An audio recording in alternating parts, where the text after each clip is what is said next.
વાવ થરાદ જિલ્લામાં ભારતીય જનતા પાર્ટીએ નોંધપાત્ર જીત હાંસલ કરી છે।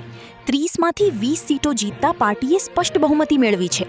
આ જીતથી સ્થાનિક સ્તરે પાર્ટીની મજબૂત પકડ અને જનસમર્થન દેખાઈ આવે છે।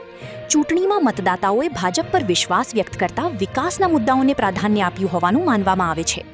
આ પરિણામો પછી જિલ્લાની રાજકીય દિશામાં મહત્વપૂર્ણ ફેરફાર જોવા મળી શકે છે અને આગામી સમયમાં વિકાસ કાર્યોને વધુ ગતિ મળશે તેવી અપેક્ષા છે। નવનિયુક્ત વાવ થરાદ જિલ્લાની અંદર પ્રથમ વખત તાલુકા પંચાયત, જિલ્લા પંચાયત અને નગરપાલિકાની ચૂંટણી યોજાઈ હતી। આજે તમામ સીટોનું રિઝલ્ટ હતું। એમાં વાવ થરાદ જિલ્લાની અંદર જિલ્લા પંચાયતની સીટોમાં સંપૂર્ણ બહુમતી સાથે ભારતીય જનતા પાર્ટી 30માંથી 20 સીટો સાથે બહુમતી સાથે ભારતીય જનતા પાર્ટી જિલ્લા પંચાયત બનાવવા જઈ રહી છે। સાથે સાથે તાલુકા પંચાયતનું રિઝલ્ટ પણ ભારતીય જનતા પાર્ટીની અંદર હરફેરમાં ઘણું બધું સારું આવેલું છે।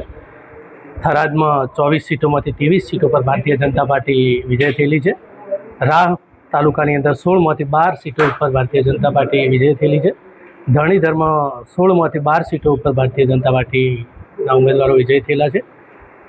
સુઈગામમાં 16માંથી 9 સીટ ઉપર ભારતીય જનતા પાર્ટી વિજય થયેલી છે। બાભરની અંદર 18માંથી 10 સીટો ઉપર ભારતીય જનતા પાર્ટી વિજય થયેલી છે અને વાવની અંદર 16માંથી 10 સીટો ઉપર ભારતીય જનતા પાર્ટી વિજય થયેલી છે। આમ 6 તાલુકા પંચાયતની અંદર ભારતીય જનતા પાર્ટી સંપૂર્ણ બહુમતી સાથે તાલુકા પંચાયત બનાવવા જઈ રહી છે।